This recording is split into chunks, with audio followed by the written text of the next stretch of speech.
Bismillahirrahmanirrahim. Assalamualaikum warahmatullahi wabarakatuh. Alhamdulillahirabbil alamin wassalatu wassalamu ala asyrafil mursalin wa ala alihi washabbihi ajma'in. Qala rabbi shrah li sadri wa yassir li amri wa hlul 'uqdatam min lisani yafqahu qawli wasaddid lisani wahdi qalbi bihaqqi sayyidina Muhammadin sallallahu alaihi wasallam. Wa ba'da fa inna asdaqal hadis kitabullah wa khairal hadi hadi Muhammadin sallallahu alaihi wasallam. Syarrul umuri muhdatsatuha wa kullu muhdatsatin bid'ah. Allahumma 'allimna ma jahilna, ya Allah ya Tuhan kami, ajarkan kepada kami apa yang kami jahil. Wa dzakirna ma nasina, ingatkan balik kepada kami apa yang telah kami lupa. Allahumma faqihna fid din, ya Allah ya Tuhan kami, fahamkan kami agama. Wa 'allimna ta'wil, ajarkan kepada kami Al-Quran. Allahumma razuqna ilman nafi'a, ya Allah ya Tuhan kami, rezekikan kepada kami ilmu yang memberi manfaat. Wa amalan salihan mutaqabbala, dan amalan yang salih dan amalan tersebut diterima. Wa rizqan halalan thayyiba, dan rezeki yang halal dan rezeki tersebut baik. Alhamdulillah, syukur pada Allah SWT. Pada malam ni kita bertemu di masjid kita ni untuk kita sambung kuliah kita yang lepas. Mudah-mudahan kuliah kita pada malam ni diberkati oleh Allah SWT, insya-Allah. Dalam kuliah kita yang lepas, kita bincang tentang kewajipan terhadap mayat. Apabila seseorang tu telah meninggal dunia, maka apa yang kita kena buat terhadap orang yang dah meninggal dunia itu? Orang kita sini panggil meninggal, kalau dekat Kelantan tu panggil mati. Tapi sini kalau sebut mati ni macam negatif, macam orang kafir bunyi kan. Itu kita punya sentimen je lah. Tapi sebenarnya meninggal dunia ke mati ke apa ke, yang pasti nyawa dah tak ada. Bila nyawa tak ada tu, orang tu dah meninggal tu, apa yang perlu kita buat? Kita disebut dalam kitab ni disunatkan supaya segera menguruskannya. Kita uruskan jenazah ni kena segera, jangan lewat-lewat, jangan lengah-lengahkan. Ada sebahagian kita ni kadang-kadang bila dia dah sembahyang jenazah, dia nak pergi hantar dekat kubur tu, dia pergi baca Fatihah tengah jalan, langkah 3 kali Al-Fatihah, lepas habis baca Fatihah, lepas tu langkah 3 kali Al-Fatihah. Yang ni semua amalan tak ada dalam amalan Rasulullah sallallahu alaihi wasallam, tak ada dalam amalan sahabat, tidak ada dalam amalan imam-imam mazhab. Imam mazhab pun tak pernah buat. Tak tahulah, wallahu alam lah. Ana rasa kat Malaysia je kot. Ana masa duduk kat Mesir tak pernah tengok, kat Pakistan tak pernah tengok masa belajar dulu, tapi kat Malaysia ni banyak diamalkan. Yang dipikul jenazah tu Al-Fatihah tu lah, ulang kan. Yang tu yang pertamanya Nabi tak pernah buat. Yang kedua, macam kita melengah-lengahkan untuk nak pergi tanam jenazah. Jadi dia kurang baik lah. Dan kalau orang tanya nak cadangkan supaya tinggalkan amalan itu, tinggalkan amalan itu. Tapi kalau ada orang buat, jangan pergi marah pula mamat tu. Pergi apa ni, buat pun janganlah jadi gaduh pula kan. Yang gaduh tu pun kena mengelak juga. Tapi kalau kita lah secara peribadi tu jangan buat lah. Takut mak kita, ayah kita, tok kita yang meninggal tu, sebagai contoh adik-beradik kita meninggal, maka bila kita nak hantar ke kubur tu, kita tak payahlah Fatihah 3 kali, langkah 3-4 kali Fatihah pula tu kan. Tak payah, sebab amalan tu tak ada dalam amalan Rasulullah sallallahu alaihi wasallam. Jenazah ni disunatkan kita segerakan urus. Dan kita nak segerakan urus tu pula dalam 3-4 perkara yang wajib kita kena buat. Apa dia? Iaitu memandikan, mengkafankan, menyembahyangkan dan mengkebumikan, tanam jenazah tu. Yang ni kita kena buat lah. Cuma kita sebut hari itu tentang memandikan jenazah. Macam mana kita mandikan jenazah? Dia ada 2 cara. Satu cara yang simple, yang paling minimum, iaitu kita meratakan air pada jasad orang yang meninggal itu. Orang tu jenazah tu, kita letak tu, kita ratakan air seluruh badan. Itu pun dah memadai. Itu paling koman dah, habis malas dah. Tapi di sana ada cara yang paling sempurna kalau kita nak buat, yang diajar oleh Nabi Muhammad sallallahu alaihi wasallam. Apa dia? Yang kita sebut hari itu, mayat diletakkan di tempat yang kosong dan tinggi seperti papan atau seumpamanya, dan auratnya ditutup dengan baju atau seumpamanya. Mayat tu kita letak tempat tinggi sikit. Kalau dululah, sekarang ni dah ada besin untuk orang meninggal tu kan. Masjid surau selalu disediakan bekah untuk orang meninggal, tak dalam tu lah. Lepas tu mayat tu kena buka lah pakaian dia tu. Buka pakaian dan tutup dengan kain. Tutup jenazah tu. Yang keduanya, orang yang memandikannya hendaklah mendudukkannya di atas tempat mandi dalam keadaan condong ke belakang, kepala disandarkan ke tangan kanannya, manakala tangan kirinya menekankan perut mayat dengan kuat supaya keluar najis yang mungkin ada di dalamnya. Ni kita ni pula angkat jenazah tu biar kepala dia terangkat. Jadi kepala dia bersandar dekat tangan kanan kita. Lepas tu tangan kiri kita ni boleh tekan perut dia untuk keluarkan najis daripada perut dia tadi. Tu cara dia. Cara dia tu insya-Allah dia ajar sesuatu dah ni. Kemudian dia memakai sarung tangan dan membasuhkan kedua-dua kemaluannya. Ni orang yang memandikan tu dia pakai sarung tangan. Sarung tangan tu sama ada nak beli sarung tangan yang hospital tu ke, ataupun kita ambil kain kita bungkus tangan tu kan. Lepas tu kita ikat. Yang biasa orang nak buat tu macam tu. Kita pakaikan sarung tangan macam tu, lepas tu kita basuh dekat kemaluan orang yang meninggal tadi. Kita basuh kemaluan dan kita basuh dekat punggung dia, tempat najis keluar tu. Kepala kemudian mulut dan kedua lubang hidung dibersihkan dengan berhati-hati supaya air meratainya. Kemudian diambil wuduk untuknya sebagaimana orang hidup berwuduk. Jadi kita cucilah mulut dia, hidung dia. Kita pakai sarung tangan lain, jangan pakai sarung tangan tu pula. Sarung tangan tu basuh punggung dia, pakai sarung tangan tu juga basuh mulut dia. Janganlah tukar sarung tangan lain. Kita pun gosok lubang hidung dia, kita gosok dekat mulut dia. Cuci gigi dia tu lah. Nak pakai berus gigi pun tak salah, cuma orang ketawa je lah. Dia beli berus gigi komplit siap, rom-ram bubuh dalam kawan tu kan. Boleh, tak ada apa pun, cuma orang ketawa, pelik mamat ni, mari mana dia ni. Tapi yang penting kita cuci mulut dia. Kalau kita ambil kain tu, kita gosok dengan kain tu kan, yang tu pun dah okey dah. Okey dah tu. Okey, yang ketiganya, lepas tu kita wudukkan dia. Kita wudukkan kepada orang yang meninggal itu. Aku wudukkan untuk orang meninggal ini kerana Allah Subhanahu wa taala. Senang insya-Allah begitu. Lepas tu kepala dan muka dibasuhkan dengan sabun atau seumpamanya, iaitu sesuatu yang membersihkan. Rambutnya disikat jika dia mempunyai rambut. Sekiranya ada yang tercabut, maka hendaklah dikembalikan untuk dikebumikan bersama-samanya. Jadi kita pun ambil air sabun, kita basuh muka badan dia tu kan dengan air sabun. Lepas tu kalau ada rambut tu kita sikat rambut dia. Jenazah tu kita sikat rambut dia. Yang biasalah kalau dia belah tepi, kita sikat belah tepi lah. Ini belah tepi, kita buat belah tengah. Nampak lawa sikit. Contoh dia pula pergi edit kawan tu kan. Jadi dia sikat hak biasa-biasalah, hak biasa dia pakai. Tapi kita sikat tu adalah rambut tercabut. Rambut tercabut tu jangan pergi buang kat luar. Rambut tercabut tu kita kena simpan, tanam sekali dengan jenazah nanti. Cara dia letak dalam kain kapan nantilah. Kalau tak letak dalam kain kapan, terlupa, masa nak buat jenazah pergi kat kubur, bawa sekali rambut tadi, tanam sekali. Cara dia. Keempat, dibasuh dengan sempurna semua bahagian kanan bermula dengan anggota selepas mukanya, bahagian hadapan dan bahagian kiri juga bermula dengan anggota selepas mukanya. Kemudian bahagian kanan bermula dengan bahagian tengkuknya, bahagian belakang dan sebelah kiri juga bermula dengan anggota selepas tengkuknya. Dengan itu semua badannya telah diratai dengan air. Caranya dahulukan yang atas berbanding yang bawah, dulukan yang kanan berbanding yang kiri. Tu masuk je lah. Kita basuh yang atas ke bawah. Lepas tu kalau basuh tu daripada kanan ke kiri. Cara kita nak memandikan jenazah gitu. Okey, yang tu kita dah bincang dalam kuliah kita lepas. Okey, tak habis. Ada lagi. Silap tengok. Okey, ini adalah mandi yang pertama disunatkan. Kat mana itu kita berhenti? Okey, hari ni kita masuk tajuk baru. Tajuk dia kata mayat lelaki wajib dimandi oleh orang lelaki dan mayat perempuan wajib dimandi oleh orang perempuan sebagaimana yang terdapat di dalam hadis-hadis yang lalu. Mayat lelaki ni yang memandikan dia adalah orang lelaki juga, dan mayat orang perempuan ni memandikan dia adalah orang perempuan juga. Tu caralah, tu cara hukum asalnya. Lepas ni dia ada pengecualian yang kita akan perincikan insya-Allah. Jadi walau bagaimanapun suami dibolehkan memandikan isterinya dan sebaliknya boleh. Asalnya kalau lelaki yang memandikan tu adalah lelaki juga. Hukum asal kalau yang meninggal itu adalah orang perempuan, memandikan itu adalah orang perempuan juga. Tiba-tiba orang perempuan meninggal dan dia ada suami. Suami nak memandikan isteri, boleh. Ataupun suami yang meninggal, isteri nak memandikan suami, boleh. Dia tak jadi apa masalah pun. Itu ada orang tanya soalan, kat mana? Tak ingat lah.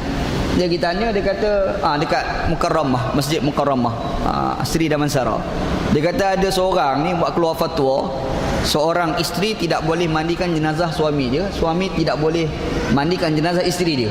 Dia kata apa? Sebab bila dah mati maka tertalak. Bila tertalak macam orang ajnabi, bila ajnabi tak boleh. Tak betul tu. Tak betul tu statement yang tak tepat. Sebenarnya boleh. Sebenarnya boleh. Ni kita pun dah jumpa kitab fiqh manhaji mengatakan boleh. Tak ada apa masalah pun. Dia kalau sekiranya orang talak lah, kita talak contoh, dia talak pun ada satu lagi isu iddah. Bila sebut talak dia ada isu iddah. Bila sebut iddah dia boleh rojok. Dan rojok ni pula kalau dalam mazhab kita lah, dia kena sebut aku rojok. Yang perempuan tu kena sebut aku terima rojok. Tu dalam mazhab kita lah. Tapi dalam mazhab lain, contoh dalam mazhab Hanbali, kenyit mata pun dah jadi rojok dah. Dia ni bercerai, contohlah kan. Bila bercerai, dalam hukum fiqh, orang perempuan yang telah diceraikan itu tak boleh keluar daripada rumah suami dia lagi. Dalam jangka iddah tak boleh keluar tau. Kalau dia keluar juga, hukumnya adalah haram, dosa. Dia ni dah bercerai, dalam iddah dia keluar balik rumah ayah dia, tak boleh tu. Hukum dia tak boleh. Dia kena duduk dalam rumah suami dia tadi. Dan suami itu pula haram dia perambat keluar, tak boleh. Dia kena biar duduk dalam rumah dia, hukum asal. Jadi bila duduk dalam rumah tu, tiba-tiba lah cerita lah ni duduk dalam rumah. Jadi dalam jangka iddah tu 3 kali suci, ataupun satu mazhab kata 3 kali haid. Jangka tu lama sangat, duduk sehari-hari berjumpa. Tahu tak? Bila jumpa tu jadi kenal balik, contohlah kan, duduk dalam rumah yang sama, satu bumbung kan. Jadi dah berkenan tu, dia pun tengok kawan tu, tengok kawan ni tengok kawan tu. Duk senyum-senyum, duk kenyit-kenyit mata. Yang kawan ni kenyit, kawan tu kenyit balas. Jadi dah tu. Rojok dah kalau ikut dalam mazhab Hanbali.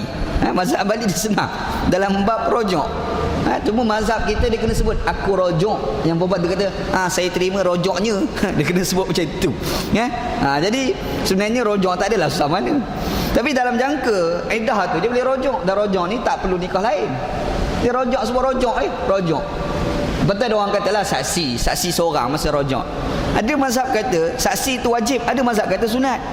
Mazhab kita antara yang mengatakan rojok itu adalah sunat, bukan wajib.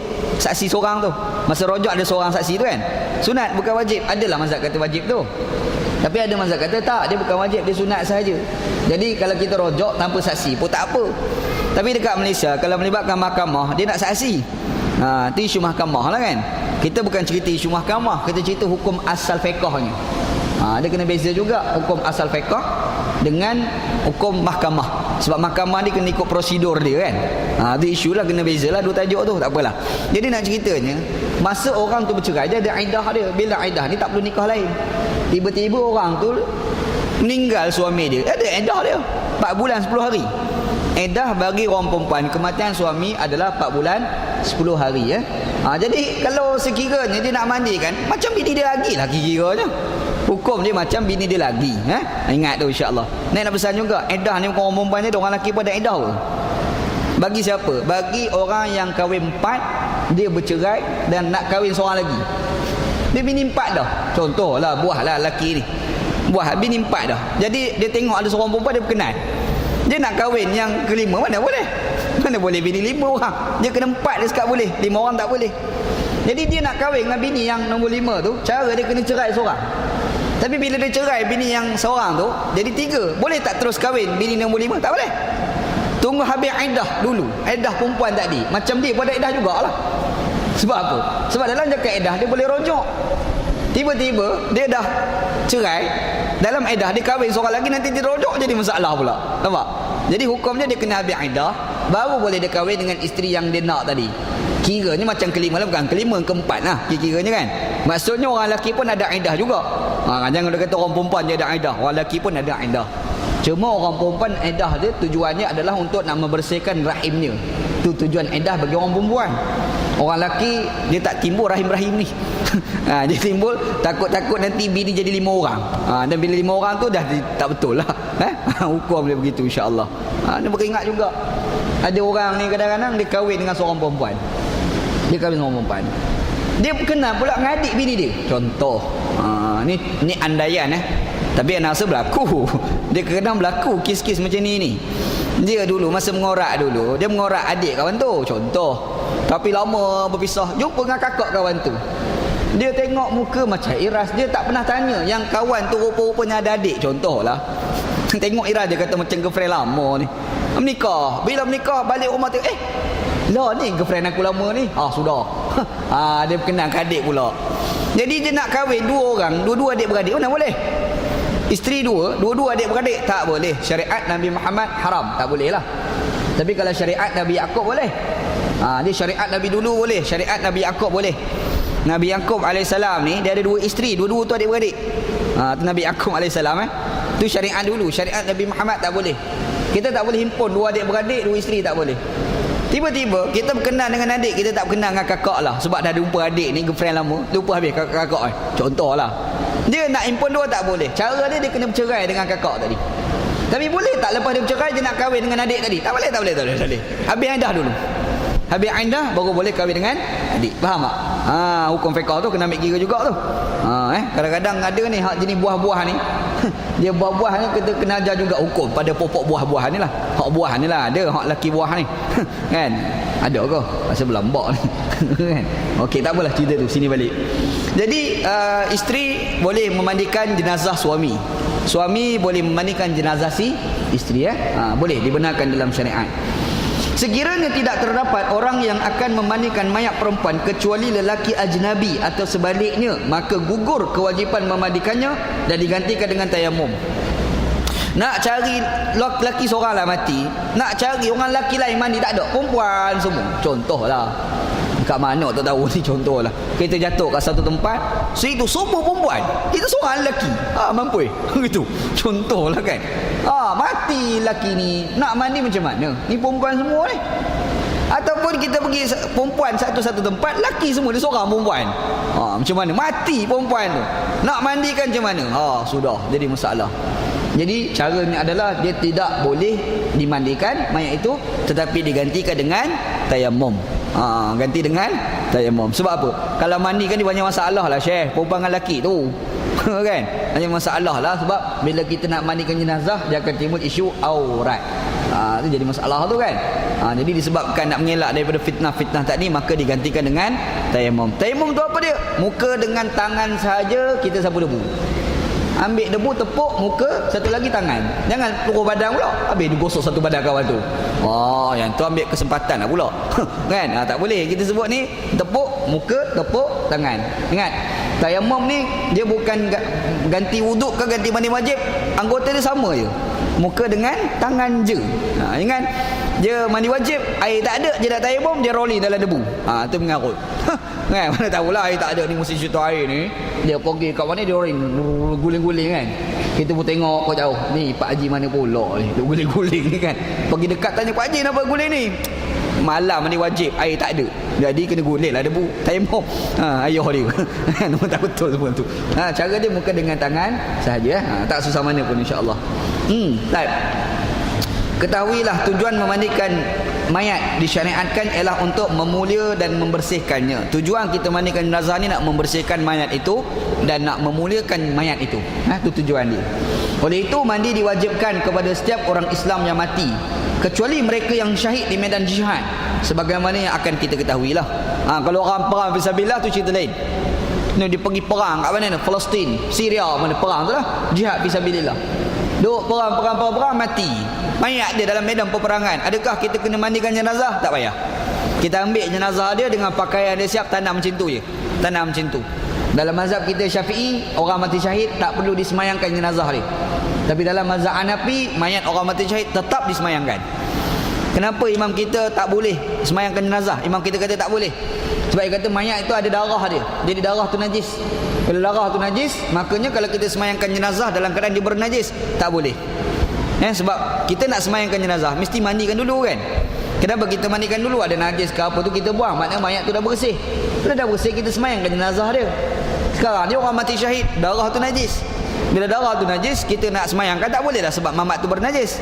Sebab tu imam kita kata tak perlu kita semayangkan jenazah orang yang mati syahid. Dia mati, kita pun ambil jenazah dia, kita tanam dengan pakaian dengan darah-darah dia sekali. Begitu. Tapi Imam Hanafi kata tak, darah orang mati syahid ni special. Darah orang mati syahid ni special. Jadi special dia. Sebab dipuji oleh Nabi SAW tentang kelebihan-kelebihan orang mati syahid. Nabi Muhammad dia nyatakan beberapa perkara lah kelebihan orang mati syahid. Antaranya Allah Ta'ala akan ampun dosanya pada titisan darah yang pertama. Dia pergi perang, dosa dia banyak lah dah ke bumi Allah Ta'ala dulu tu.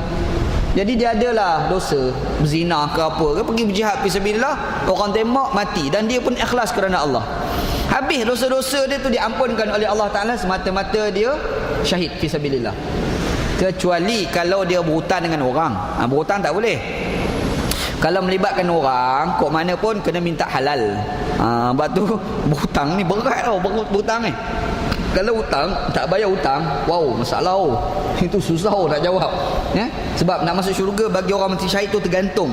Disebabkan dia berhutang. Jadi dia kena bayar hutang, siap lah. Nak pergi jihad kat Israel, kat Palestin, contohlah. Nak berjihad kat mana? Nak jihad dekat Syria. Ni hutang banyak ni.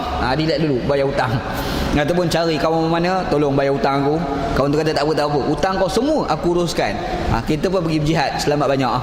Tapi kalau berhutang banyak, tak ada orang pula nak tolong bayar hutang kita pergi berjihad, beringat.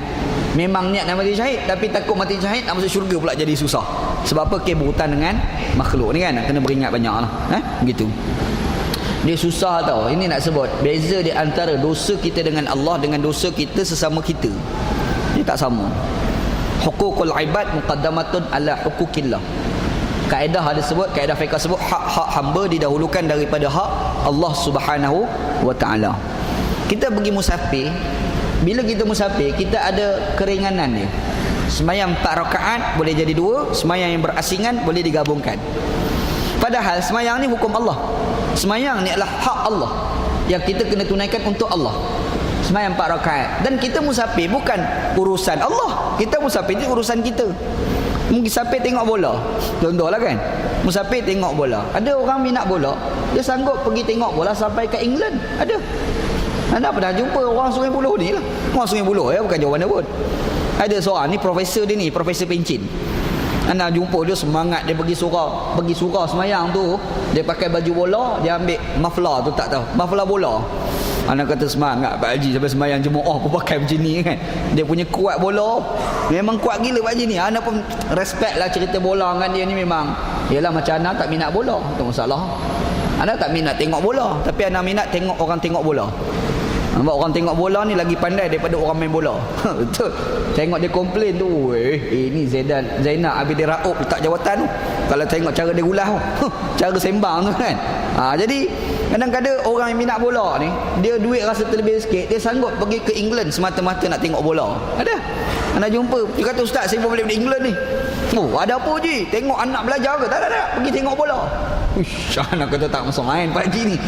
Ini memang gila Pak Haji ni. Dia ada orang yang macam tu kan. Tak apa. Jadi dia pergi tengok bola. Bola ni bukan urusan kita dengan Allah. Mana ada kaitan bola dengan urusan Allah? Bola ni urusan kita, sama-sama kita je. Urusan peribadi kita. Tapi bila kita musafir, walaupun tengok bola, walaupun bola tu urusan manusia, bukan urusan Allah, tapi ada keringanan yang Allah Ta'ala bagi pada urusan Allah. Sembahyang 4 rakaat boleh jadi 2. Ada keringanan Allah Ta'ala bagi. Yang berasingan boleh digabungkan, namanya sembahyang jamak. Sama ada takdim ataupun jamak takhir kan. Gambarannya hukukul ibad muqaddamatun ala hukukillah. Hak Allah, hak manusia didahulukan daripada hak Allah Subhanahu wa taala. Ni kaedah dia. Seorang doktor buat pembedahan. Dia tengok jadual pembedahan start pukul 1.30, kebiasaan selesai pukul 9 malam. Contohlah. Lama sangat pembedahan. Dan bisa dia bedah, masa dia bedah, mana boleh berhenti? Kalau berhenti matilah orang tengah bedah. Yang kena bedah tu. Tengah harus bedah, masuk berhenti sembahyang Jumaat ayat. Pergi semayang kat masjid pula, semayang jemaah, Pak Imam pula baca panjang, melok mati siap kawan tu. Dia tak boleh, dia kena teruskan pembedahan. Ketika itu dia tak payah semayang, dia teruskan pembedahan dan dia kena qada nanti. Pukul 10 nanti pukul 10 dia qada lah, Zuhur, Asar, Maghrib, Isyak sekali. 4-4 qada. Bukan jamak tau, jamak mampu hari tu. Jamak 4-4 semua kan. Bukan jamak, dia qadakan semayang ni. Nampak? Kenapa dia boleh tinggalkan semayang? Dalam maksud dia boleh qada tu lah. Kenapa? Sebab hukukul ibad muqaddamatun ala hukukillah. Hak hamba didahulukan daripada hak Allah Subhanahu wa taala. Itu hukum asal Sebab itu bila kita kata hukukul ibad muqaddamatun ala hukukillah, kita akan nampak ada satu bab yang agak rumit, iaitu dalam bab taubat. Kita bersalah dengan Allah, taubatnya tak susah. Taubatnya kita menyesal, tak nak buat dah. berazam tak nak ulangi dan takkan ulang perbuatan itu. Itu taubat kita dengan Allah Subhanahu wa taala. Tapi kalau dosa kita dengan orang, dosa kita sesama kita, dosa kita dengan kawan-kawan kita, kita kena minta maaf, kita kena minta halal. Kalau dia tak halalkan, kalau dia tak maafkan, mampuilah kita. Dia tak cukup sekadar minta maaf zahir dan batin, tak cukup. Ni datang raya, bagi hantar kad raya, besar kad raya, besar lah pasal meja ada kad raya. Kad raya itulah, tapi dia tulis sikit je, selamat hari raya, maaf zahir batin, 6 kalimah, 6 kalimah, maaf zahir batin. Kad punya besar tu 6 kalimah itu dia dalam tu. Agak-agak lah kawan tu kata, okey saya maafkan. Apakah segala-gala tu dah terselamat? Tak selamat lagi. Dia kena sebut satu-satu. Dia kena sebut satu-satu. Saya ni ada buat silap dengan awak, 1, 2, tulis habis. Tulis. Yang kawan tu buka, cek. Dia ambil pen pula, yang ni maaf, yang ni maaf, yang ni maaf, yang ni maaf, yang ni tak maaf. Contohlah kan. Dia pun hantar bohlah sampel balik, post semula. Kita pun tengok, alamak ada tak maaf, macam mana nak minta maaf. Kita pun hantar balik, nego, ada tak kau nak minta apa-apa? Dia kata tak ada. Kalau nak juga maaf, ada satu syarat, bayar. Bayarlah kau. Gitu contohlah kan. Ini cerita melibatkan dengan orang. Kita orang Melayu kan, maaf zahir batin, tak cukup lah. Yang ni ada satu amalan budaya orang-orang Jawa. Orang-orang Jawa jadi budaya menarik. Anak rasa budaya, anak jumpa pun orang Jawa yang tua-tua lah, benda-benda ni dah lupa kot. Anak jumpa ada pakcik-pakcik orang Jawa dia ada budaya menarik tau. Bila datang raya ni, dia akan pergi dekat kita, dia letak pipi dekat tepi pipi kita, bukan berlapis, dia pergi kat tepi. Lepas tu dia bercakap, dia sebut, saya ni ada buat silap, 1, 2, habis dia sebut kat tepi. Kita dengar, oh selipar aku hilang itu Mamat dirembat, baru tahu. Gitu kan. Dia cerita habis, 1, 2, 3, 4, 5, 6. Dia kena sebut tu, kita pun dengar. Dia akan sebutlah sekali, maaf zahir batin. Kita pun okeylah saya maafkan. Selamatlah. Kalau tiru budaya tu baiklah. Kalau tiru, anak rasa tu budaya menarik tu. Orang Melayu lain tak buat, mampu tak buat. Kita mampu tak buat. Kau gila kau, bocor rahsia gitu. Bocor rahsia. Tapi sebenarnya kita buat. Sebenarnya kita kena sebut satu per satu, baru kita sebut maaf zahir dan batin. Macam tu. Dia kata, okeylah saya maafkan. Selamatlah kita. Hutang-hutang kena bayar lah. Jangan sebut maaf zahir dan batin, okey saya maafkan, selamat, hutang dah selesai. Ayuh dia. Itu tak boleh kan. Hutang kena bayar. Ingat, sebab ini melibatkan antara kita dengan manusia yang lain. Kena beringat sikit tu. Orang tua-tua dulu, kalau dia meninggal, sebelum dia meninggal, selalu dia ada sekeping kertas, dia akan tulis hutang-hutang dia letak celah bantal dia. Orang dulu, sekarang tak ada dah. Orang sekarang dia tak ada dah. Dia tulis, aku ada hutang dengan siapa, dia tulis satu. Dia tulis senarai, dia lipat-lipat, dia letak kat celah bantal dia. Harapan dia kalau dia meninggal nanti, anak cucu dia kemah-kemah katil nampak, atuk aku ni berhutang. Jadi cucu boleh bayar hutang untuk atuk. Yang tu bagus. Kita pun kena beringat jugalah. Kita lah kan. Buatlah macam tu, tulis setiap. Takut-takut mati tak sempat nak bayar hutang. Kalau kita tak bayar, anak cucu kita tengok. Harapannya anak cucu kita pun berjiwa besar tolong bayar. Takut anak cucu pun pada kedekut pahit. Mampu kita tu. Takut-takut dapat cucu kedekut, berat banyak lah. Begitu. Ni kadang-kadang mak ayah meninggal. Dah meninggal, kita ni pula janganlah jadi kaki rembat. Habis harta nak faraid siap-siap. Nanti dulu. Harta tu tak boleh difaraidkan terus. Kecuali selesaikan dia wajib bagi ayah kita dah meninggal, mak kita dah meninggal. Apa dia? Kalau dia berhutang, bayar hutang dulu. Kalau dia ada kewajipan syar'i, contoh tak pergi ke Mekah, dan kita tengok pada duit, ini memang cukup untuk kita bayar kepada orang untuk hajikan untuk mak kita sebagai contoh. Kena buat. Ataupun kita tak nak bayar pada orang lain, kita nak buat haji untuk mak kita, untuk bapak kita, pakai duit mak kita, boleh, tak ada apa pun. Kita buat macam tu, selesaikan kewajipan mak bapak kita yang dah meninggal. Bila dah buat selesai kewajipan itu, ada baki tu pula kita pergi cek mak bapak kita ada bagi wasiat ke siapa-siapa ke tidak. Cek ada tak bagi wasiat siapa-siapa. Dia ada bagi wasiat kat rumah anak yatim, tempat sekian-sekian, contohlah. Jadi kita pun ambil 1/3 daripada duit yang berbaki itu untuk wasiat dia. Yang lagi baki 2/3, yang tu baru difaraidkan sesama kita, adik-beradik tadi, yang orang wajib terima faraid gitu. Cara dia. Tapi yang kita pula yang hidup-hidup sebelum meninggal ni pula, janganlah pula nafikan hak faraid anak. Ada juga macam tu. Ada dia meluat ke anak dia, gila-gila punya meluat. Adalah sebab anak dia buat silap ke apa, dia benci betul anak dia. Last sekali dia kata semua harta dia wasiatkan pada rumah anak yatim. Anak-anak dia 1 sen pun tak dapat. Itu pun salah. Itu pun tindakan yang salah. Walaupun kita benci anak kita, tapi tetap anak kita. Kita benci macam mana pun, dia tetap ada hak faraid yang kita kena bagi kepada dia.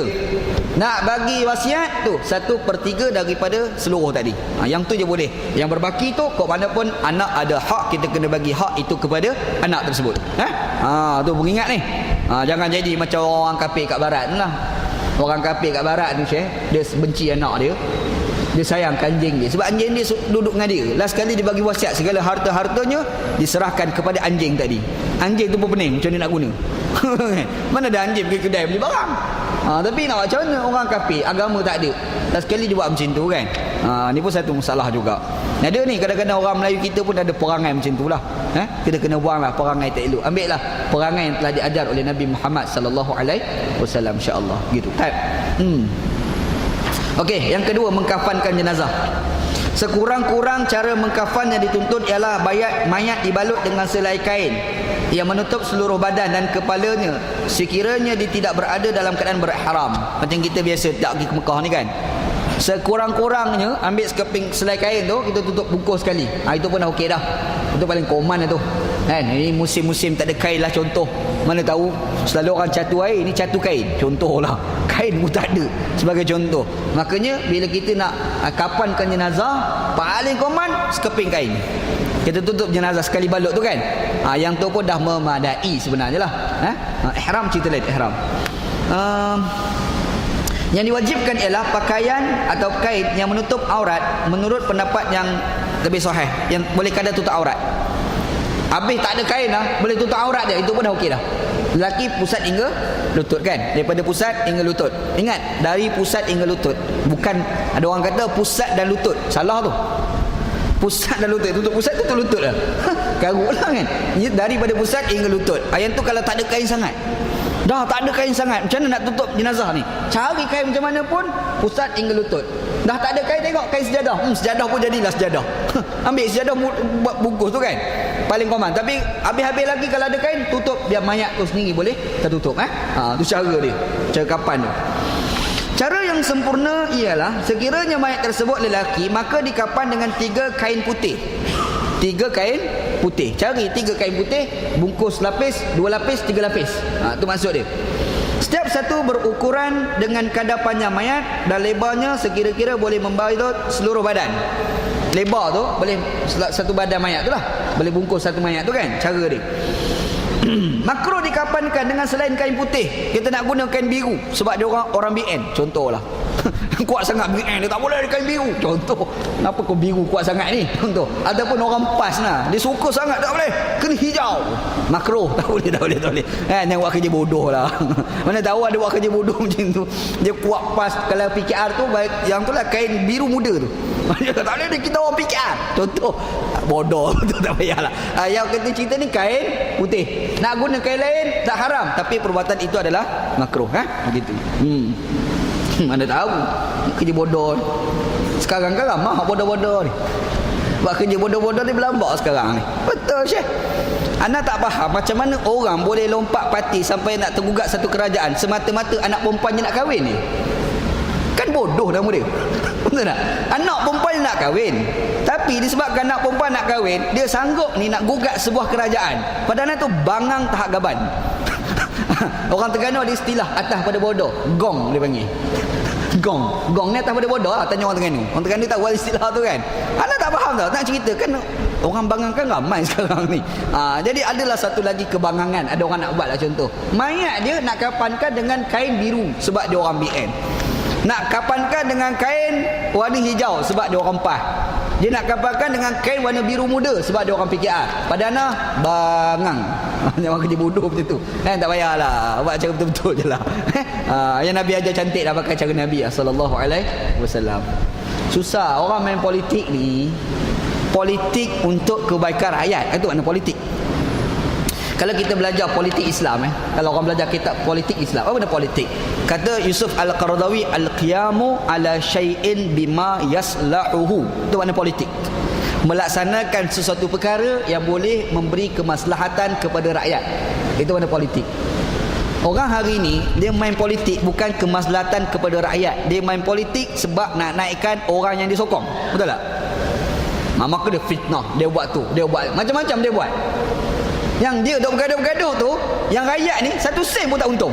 Betul tak agak-agak? Politik apa macam tu? Nabi bukan ajar politik macam tu. Yang Nabi ajar politik memberi kebaikan kepada rakyat. Bila dia politik bukan kerana yang diajar oleh Nabi SAW, bukan kebaikan untuk rakyat, mempertahankan orang, maka lahirlah satu budaya sentimen politik. Lahirlah satu budaya ta'assub politik, ta'assub kepartian. Bila ada ta'assub kepartian tu, parti dia buat salah pun dia kata betul. Menarut lah.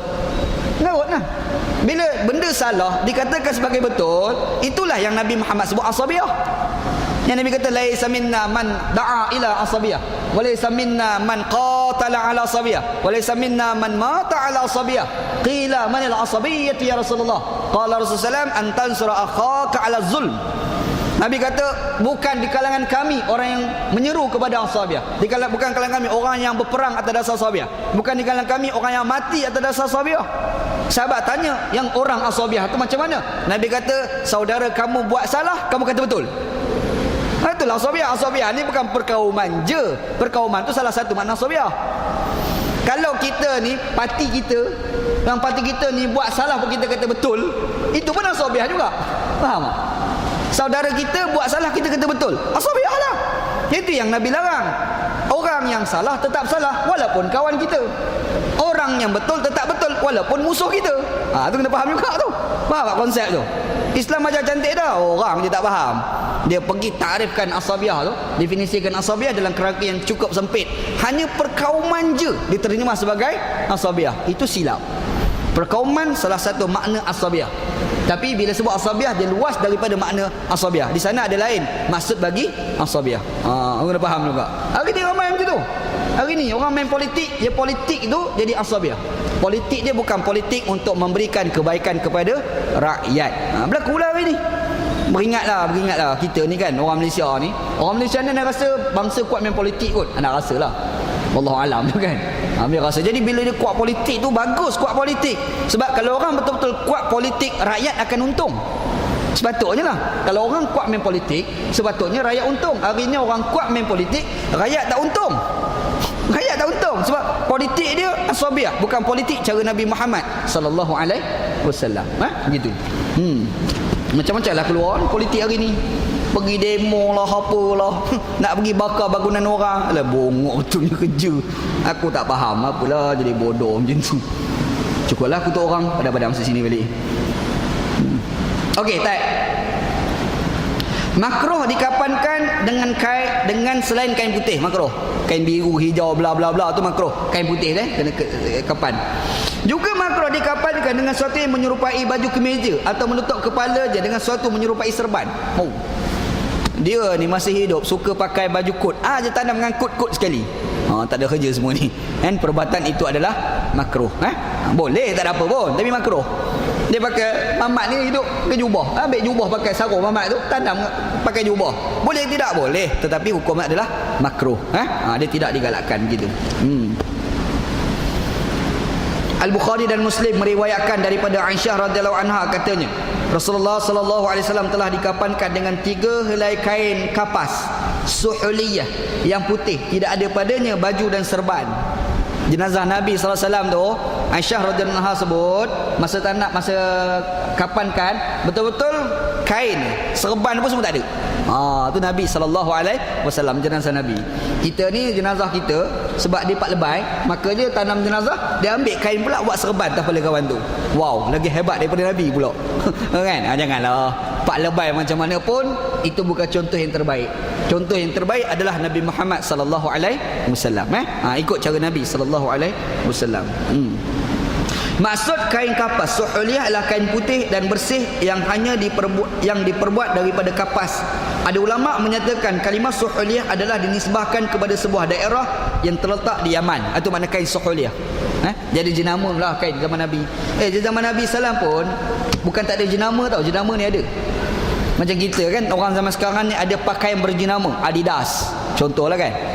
Nabi pun ada pakaian berjenama. Nabi ada pakai kain, pakai jubah. Jubah Nabi SAW tu ada jenama. Jubah Nabi SAW tu ambil daripada Yaman. Nabi suka pakai jubah yang bentuk dia tu, bentuk jubah tu bentuk Yaman. Tu Nabi SAW. Jadi jangan kita duk sempitkan dalam masuk pemakaian. Kalau kita nak pakai berjenama, adakah boleh dikatakan sebagai membazir? Tak membazir. Sebab benda tu dibuat juga oleh Nabi Muhammad SAW. Kalau pergi kat negara Arab, pakai jubah kita pakai ni. Jubah ni pun ada jenama. Dekat Malaysia jubah tak ada jenama, pakai kudan kita beli kat kedai mana tu, ataupun ada kuliah orang pergi jual baju kat belakang tu kita beli pakai. Kita tak tahu Arab ada jenama tak jubah. Dia ada jenama Duffah ni jubah terbaik. Lepas tu Saudi tu lagi banyak jenis jenama.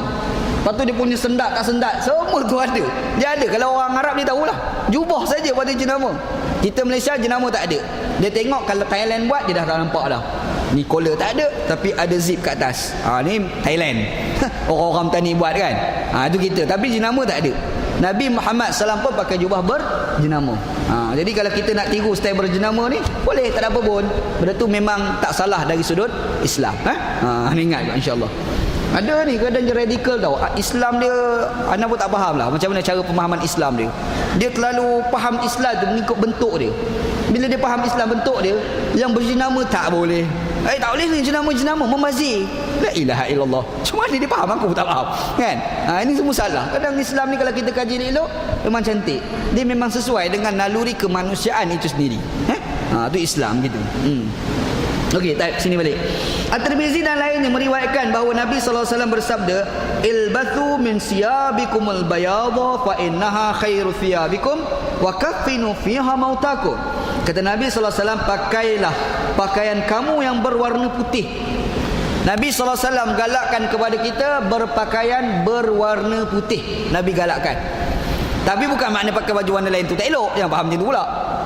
Pakai lain tu elok, tapi lagi elok kalau kita pakai yang berwarna putih. Digalakkan oleh Nabi Muhammad SAW. Tok Guru Ana dulu, Allah raham, Tok Haji Abdullah. Dia katakan dia ada sebut kod seorang ulama, Ana tak ingat, tapi dia kata ulama-ulama dulu. Dia kata, ulama ni kata, kalau kamu nak cerdik, kamu kena buat beberapa perkara. Yang pertama, berpakaian dengan pakaian putih. Yang kedua, kain yang kamu pakai daripada cotton, kapas. Yang ketiga, sentiasa pakai minyak wangi. Digalakkan. Dan hidung kita hindari daripada berbau busuk. Kalau ada bau busuk tu, tutup. Jangan sedut kuat-kuat bau busuk tu. Sebab dia mempengaruhi otak yang menyebabkan kita tak pandai. Jadi pakaian putih ni pun ada kesan dia. Kalau Ibn Sina tu, Ibn Sina ni tokoh hebat lah, ahli falsafah. Dia boleh bahas kenapa faktor warna boleh mempengaruhi otak manusia. Hebat. Ahli falsafah bahas. Dia kan tokoh perubatan dalam Islam kan. Dalam Islam ni ada tokoh perubatan namanya Imam Ibn Sina. Dia bukan jalan-jalan orang, ulama besar. Tapi ulama merangkap doktor. Tu hebat dia kan. Kita ulama kalau cerita bab doktor tak faham. Apa benda aku cerita di ustaz. Macam tu kan. Bukan Tok Bomo tu, bukan makna doktor tu macam Tok Bomo tu. Tok Bomo tu bukan Ibn Sina. Ibn Sina bukan macam tu perubatan dia. Perubatan macam doktor tu lah kat klinik tu. Dia boleh cek orang ni barah, nak mengubat barah ni macam mana. Cara dia adalah pemakanan dia, lepas tu ubat yang kena bagi. Ni cerita Imam Ibn Sina. Dia orang yang mula-mula sekali pergi create satu ilmu tentang mata ni rabun, macam mana nak hilangkan daripada rabun. Dia macam teori. Imam Ibn Sina, hebatlah. Ibn Sina ni. Ibn Sina dia pernah membahaskan macam mana warna pakaian kita pakai mempengaruhi otak kita. Dia ada bahas benda tu.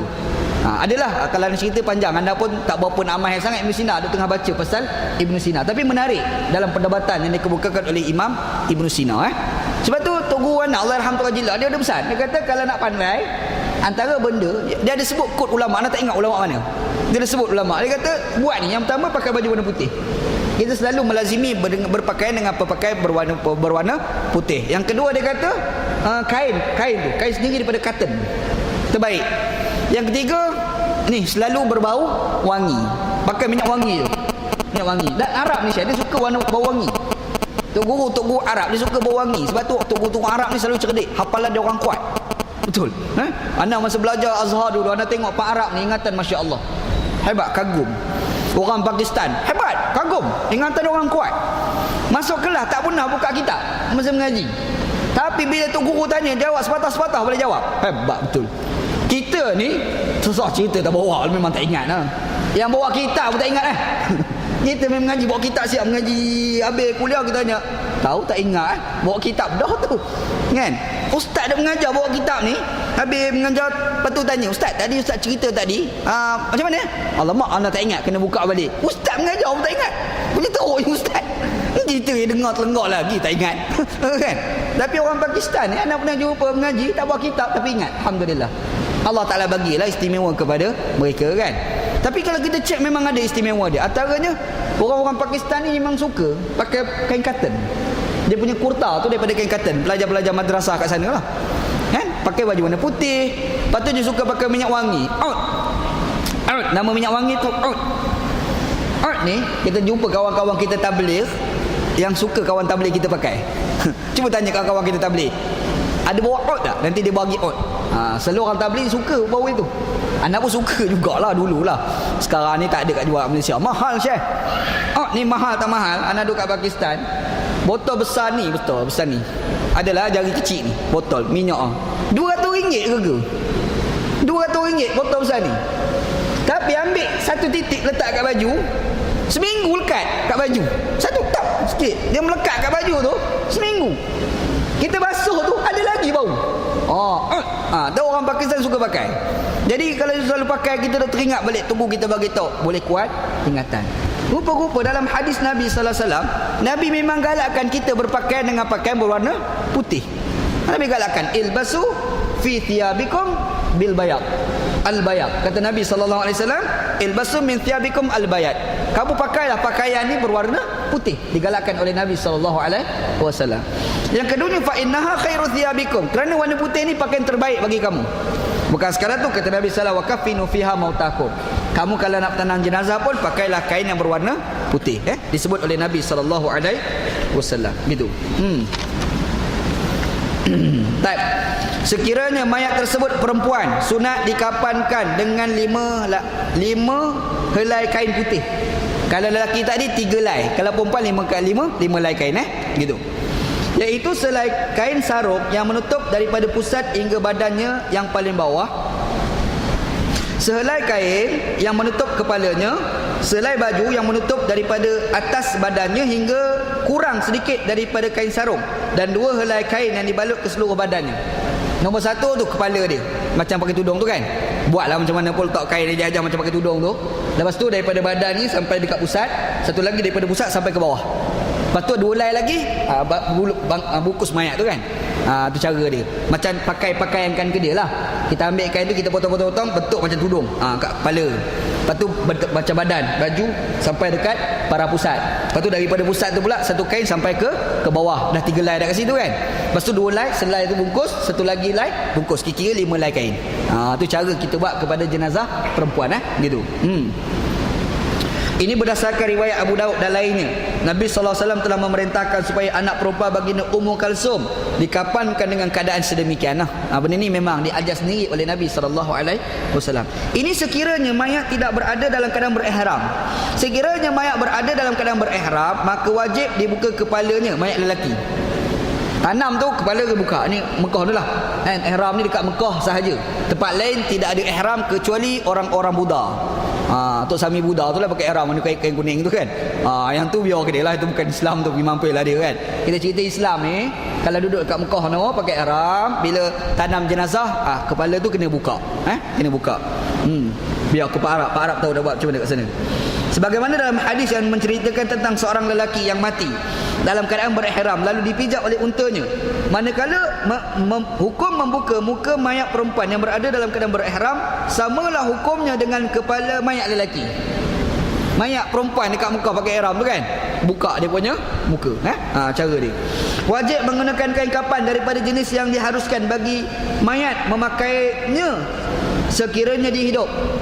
Standard dia ni, kaya dia setara mana, kita pakaikan standard dia. Jangan kurang atau terlebih. Itu standard dia. Orang miskin, standard dia macam mana? Jangan terkurang, jangan terlebih. Ikut standard. Kain tu standard dia. Gitu. Sesuai dengan standard dia. Kufu orang panggil. Dia kufu ni bukan cerita buat nikah, dia kufu.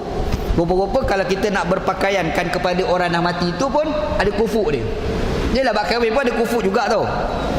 Ada orang tanya kita, boleh ke kita nak kahwin dengan bangsa lain daripada Melayu? Tak salah. Tapi isu dia berbeza budaya. Tu masalah tu. Kawan Nana seorang kahwin orang Pakistan. Kawan Nana sampai dekat Pakistan, dia kata niat nombor 1 nak kahwin dengan Pakistan. Belajar niat nombor 3.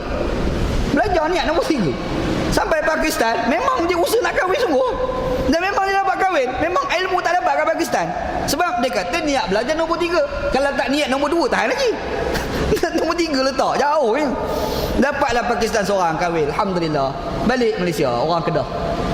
Kita pergi jumpa dia, kita sembang dengan dia. Dia kata apa? Biarlah aku orang yang pertama dan orang yang terakhir kahwin dengan orang Pakistan. Nak kata tak guna betul. Engkau dah kahwin, kau nak nafikan hak kami yang nak kahwin dengan Pakistan. Jangan ke dia kan.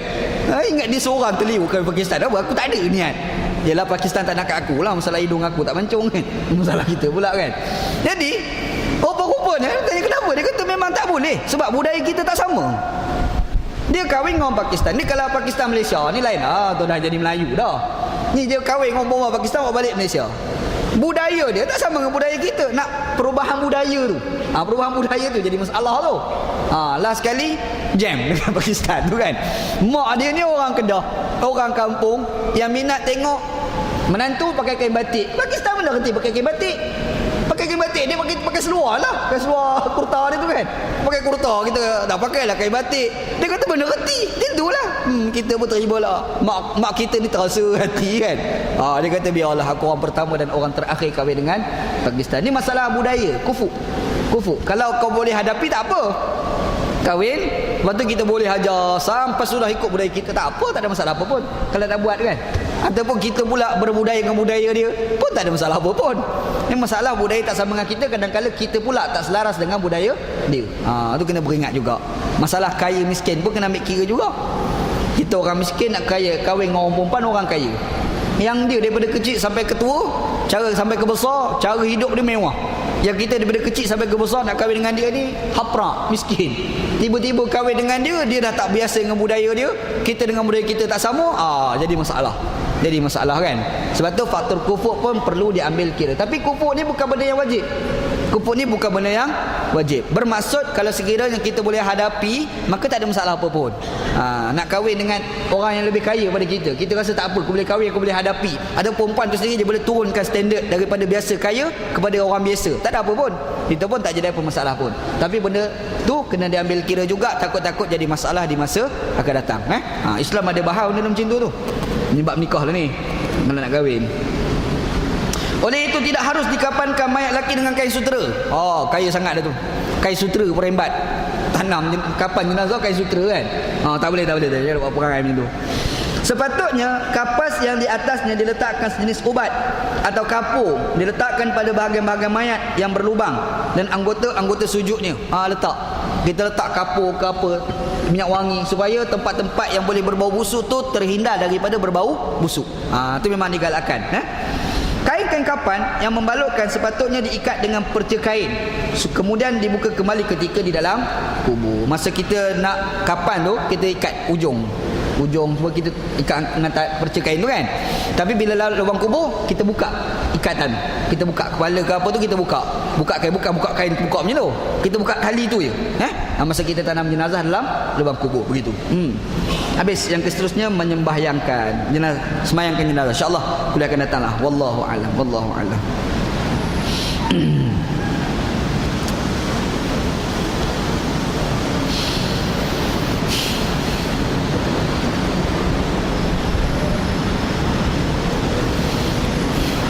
Soalan Assalamualaikum Pak Ustaz. Bila Pak Ustaz ni macam Indonesia pula. Aku bukan Pak, anak aku kecil lagi. Apakah benar pengabaian tanggungjawab oleh seorang anak terhadap ibu bapanya akan dibalas di dunia? Bagaimana dengan ibu bapa yang mengabaikan tanggungjawab kepada anak, sekadar sediakan keperluan material sahaja? Mohon perkongsian daripada Pak Ustaz. Jadi masalah balasan di dunia ni, kadang-kadang Allah Ta'ala bagi, kadang-kadang Allah Ta'ala tak bagilah. Tapi yang pasti di akhirat memang akan diberi balasan oleh Allah Subhanahu wa Ta'ala. Ibu bapa yang tak tunaikan tanggungjawab material kepada anak dia, hukumnya adalah berdosa. Itu tanggungjawab yang wajib ibu bapa bagi kepada anak. Berbentuk material lah yang wajib-wajib tu. Belajar dia, pendidikannya. Ini tanggungjawab daripada bapa terhadap si anak. Makan minum anaknya. Tiba-tiba bapa tu tak buat. Maka bila bapa tu tak buat, dia sudah dikira sebagai orang yang melakukan perbuatan yang haram. Berdosa, tak ada pasal-pasal. Wala'iyadzubillah. Ada kes berlaku pada zaman Nabi SAW. Seorang muslimat nama Hindun. Suami dia nama Abu Sufyan. Nama suami dia. Suami dia kedekut pahit. Suami ni kedekut pahit. Ada isteri, ada anak, tapi duit nak bagi ke anak tak, nak bagi ke isteri tak, sampai anak bini tak cukup makan. Isteri ni Hindun dia pergi jumpa Nabi SAW. Dia bagi tahu pada Nabi SAW yang suami dia kedekut pahit, sebut macam-macam. Lepas tu macam nak buat? Nabi Muhammad kata pada isteri tu, kau ambil lah harta suami kamu ni kadar yang makruf. Maksudnya kamu ambil harta itu kadar keperluan kamu tanpa pengetahuan suami. Boleh curi harta suami sebab keperluan tadi. Di sini menjadi dalil suami itu memberikan hak tanggungjawab pada anak dan isteri itu adalah benda yang wajib. Kalau tidak, takkan kod Nabi Muhammad mengizinkan isteri mencuri harta suami untuk keperluan dia tadi. Nampak itu hukum dia. Jadi hukum seorang isteri, seorang bapa terhadap anak dan isteri adalah memberi tanggungjawab kepada dia. Berbentuk material itu adalah satu yang wajib, tidak boleh diabaikan gitu. Assalamualaikum Ustaz, di manakah kedudukan roh selepas mati? Yang diazab dalam kubur itu jasad atau roh? Dua-dua sekali kena. Orang dalam kubur tu, roh dia pun kena, jasad dia pun kena. Quran menceritakan bahawasanya azab dikenakan kepada orang di akhirat nanti kulit dia. Kulit ni. Kulit dan juga roh dia. Roh pun sakit, dua-dua sakit kalau kena azab. Kalau dia dapat nikmat, dua-dua akan rasa nikmat. Maknanya kulit pun rasa nikmat dan roh dia juga dapat nikmat. Gitu insya-Allah.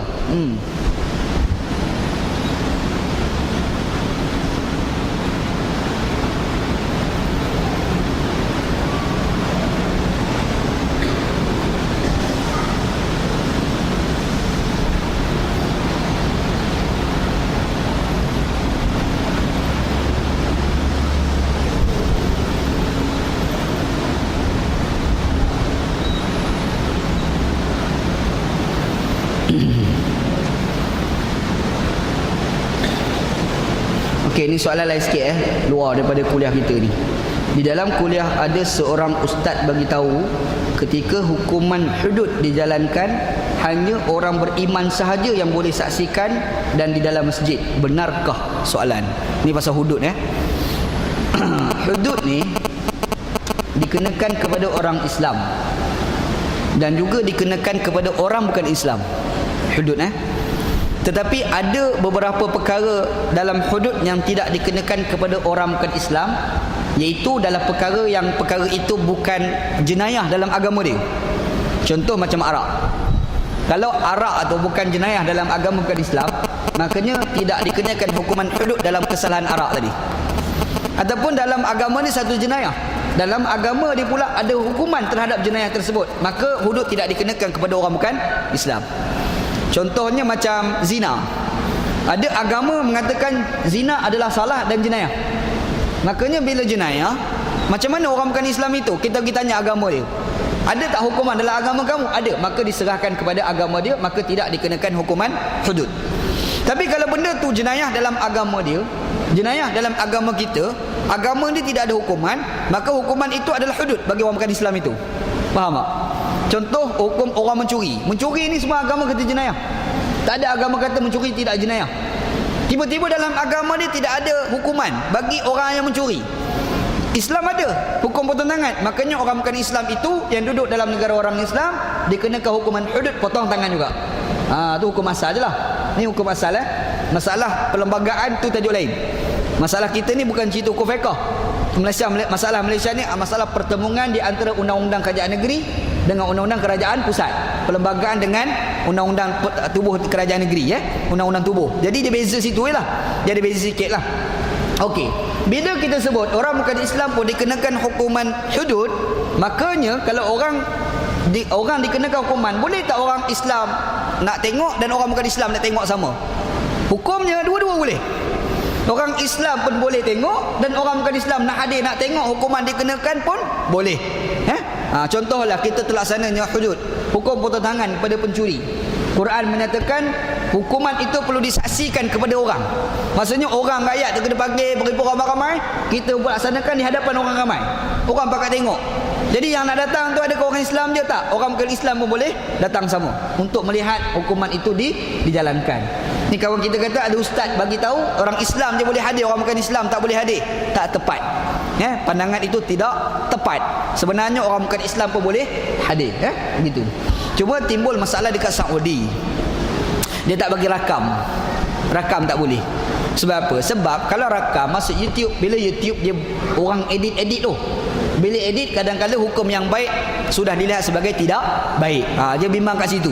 Jadi disebabkan itu Saudi dia tak izinkan kita rakam. Itu masalah Saudi lah. Di Aceh dikatakan terlaksana hukuman hudud. Tapi ingat orang berzina dekat sana bukan sebab 100 rotan.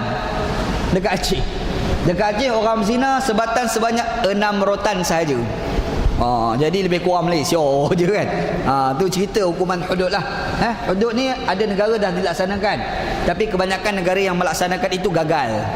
Tapi walau bagaimanapun kalau kita nak laksanakan, kita kena pastikan pelaksanaan itu mencapai kejayaan. Jangan sampai kegagalan. Wala'iyadzubillah. Sebab kegagalan pelaksanaan, imej dia terletak pada hukum Tuhan, bukan pada kita.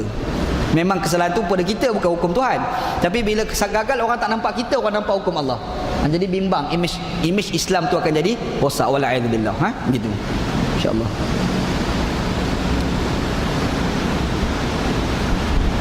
MH370 hilang, adakah boleh dikira sebagai penumpang itu mati?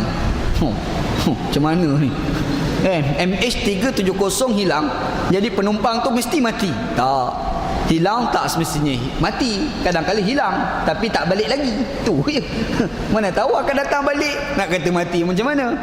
Anda dah sebut dalam kuliah lepas, lama, dalam 3 bulan lepas, 2 bulan lepas, anda ada cerita.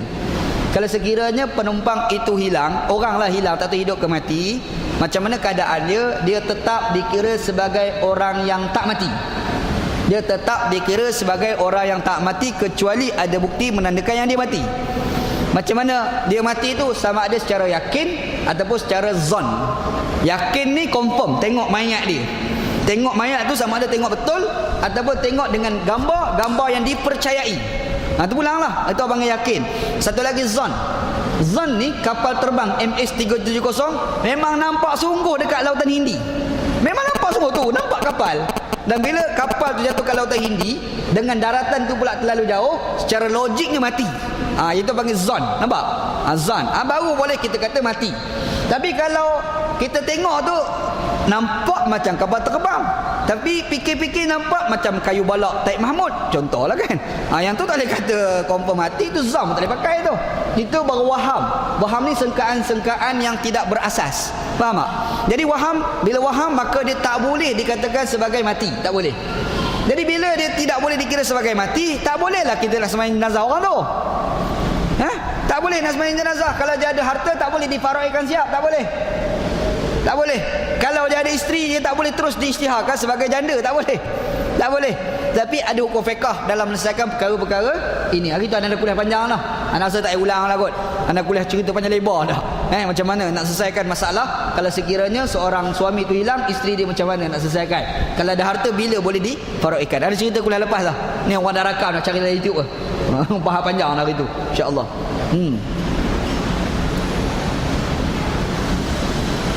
Okey, soalan ni menarik. Kalau ada tazkirah di masjid, adakah lebih baik buat solat sunat di masjid terlebih dahulu? Tahiyatul masjid terlebih dahulu. Okey. Satu hari Nabi khutbah atas mimbar, sembahyang Jumaat. Bombang khutbah, tiba-tiba datang seorang Arab, sahabat Nabi datang. Nabi tengok hamba Allah tu nak duduk. Nabi pergi tanya dulu, dah sembahyang 2 rakaat ke belum? Dia kata belum. Nabi kata kau bangkit 2 rakaat yang ringan, sembahyang tahiyatul masjid. Daripada hadis ni menjadi dalil bahawasanya apabila ada ucapan dan apabila kita tak sembahyang tahiyatul masjid, maksudnya dahulukan sembahyang tahiyatul masjid. Dalam hadis tu pula dipamerkan sembahyang tahiyatul masjid yang ringan.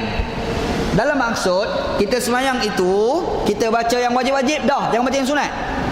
Maksud Allahu Akbar terus Fatihah, habis waladhdallin turun rukuk, ambil tumaninah sami Allahu liman hamidah, tumaninah sujud. Lepas tu gitulah habis 2 rakaat. Maksudnya dia baca wajib-wajib je. Ambil yang ringan saja Ustaz kuliah. Kita datang masjid. Jadi macam mana nak buat? Kita nak dengar kuliah ustaz ke kita nak duduk? Jawabnya 2 rakaat. Ustaz tu kata tak kena dengar kuliah. Macam kuliah dia lagi baik pada khutbah Nabi sallallahu alaihi wasallam pula. Kan? Jawapannya cara Nabi sallallahu alaihi wasallam yang terbaik dia semayang 2 rakaat. Tapi dia datang-datang, dia dengar tajuk.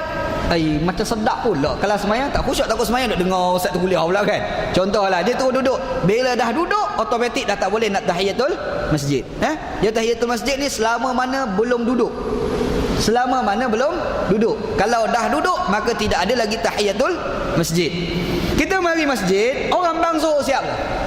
Orang azan zuhur. Bila semayang azan zuhur, dia ada semayang sunat namanya qabliyah zuhur. Mana lagi baik? Kita buat qabliyah zuhur ke tahiyatul masjid? Jawabnya buat qabliyah zuhur. Jawabnya kita buat qabliyah zuhur, bukan tahiyatul masjid. Tapi kalau datang tak ada apa-apa nak buat, semayang qabliyah ba'diyah pun tak sampai tak masuk waktu lagi, makanya afdal kita buat tahiyatul masjid. Ustaz pula kuliah tahiyatul masjid juga. Kita tahiyatul masjid itu lebih afdal daripada kita dengar kuliah terlebih dahululah. Hukumnya begitu. Sebab khutbah Nabi sallallahu alaihi wasallam lagi baik daripada ceramah ustaz mana-mana ustaz atas muka bumi ni. Gitu.